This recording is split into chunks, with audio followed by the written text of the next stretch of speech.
Bonsoir Fanny. Bonsoir David, bonsoir à tous. Que nous dit cette étude?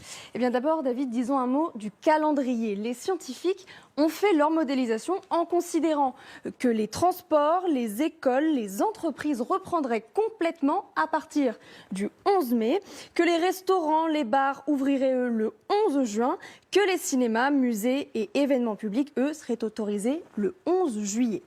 En partant de là, ils ont fait des scénarios, ils ont dessiné plusieurs scénarios. Le premier, c'est celui d'une fin de confinement le 11 mai, donc synonyme d'un retour à une vie complètement normale.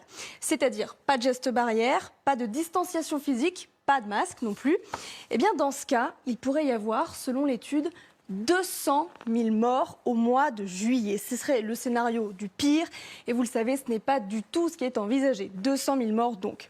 Deuxième scénario, cette fois, c'est ce qui est envisagé par le gouvernement, sauf que, et c'est très important, ce serait sans le port du masque généralisé, avec en revanche le respect d'une distance physique et des gestes barrières. Dans ce cas, le bilan reste néanmoins élevé, 165 000 morts au mois, cette fois, mois d'août. Voilà, prenez votre temps parce que les courbes arrivent peu à peu.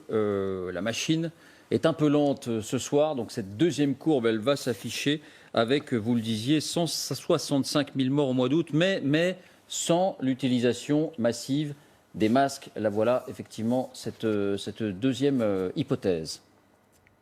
La troisième. Troisième scénario. Ce scénario, il se rapproche encore plus de ce qui nous attend réellement. Respect de la distance physique, des gestes barrières, mais surtout port du masque partout, tout le temps. Le tout accompagné en plus de tests et d'un isolement des malades. Dans ce scénario, et c'est pour ça d'ailleurs que cette étude est alarmante, le bilan serait de 85 000 morts. Vous l'avez dit David, en septembre. Oui, vous avez bien entendu, 85 000 morts. Conclusion donc de cette étude à ce stade. Premièrement, l'importance vitale du masque, puisque vous voyez que le bilan diminue. Deuxièmement, malgré ces mesures et ce masque, le bilan reste très lourd. Bilan que personne ne semblait avoir envisagé. Voilà, la troisième courbe va s'afficher. C'est pour ça qu'on parle beaucoup de cette étude. Parce que elle est censée là, prendre en compte le scénario du déconfinement tel qu'il est proposé, tel qu'il est organisé par le gouvernement. Et que malgré tout, bon alors elle ne s'affiche toujours pas, mais ça va arriver, et que malgré tout, il y aurait donc ces 85 000 morts. Voilà pourquoi on parle d'une étude alarmiste. Y a-t-il un quatrième scénario, Fanny ? Il y a effectivement, David, un quatrième scénario. Vous voyez donc cette courbe dont on parlait à l'instant qui s'affiche. Ce quatrième scénario, justement, il repart de cette courbe bleue.